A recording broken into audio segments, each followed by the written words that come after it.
আমি নবীর কথা ফিরাই দিব। আপনি কেমন যে ভাবলেন তাড়াতাড়ি সাজকে ডাকতেন আমি বিবাহে রাজি। সাজকে ডাকতে আমাদের মেয়ের বাবা বলতেছেন বিবাহে মেয়ে রাজি।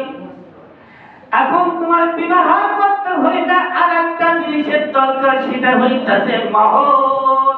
ভালো করে শুনেন কথা, ঠিক না? মহারানার দরকার আছে কিনা? মহারানার বিষয়টা নিয়ে একটু কান লাগাই শোনেন।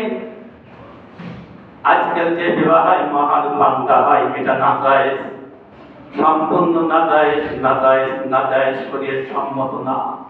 এইখানে নবীজি শিখাইলেন কি সাজকে বলতেছে মেয়ের বাবা বিবাহ করবা, কিন্তু মহর আছে কত?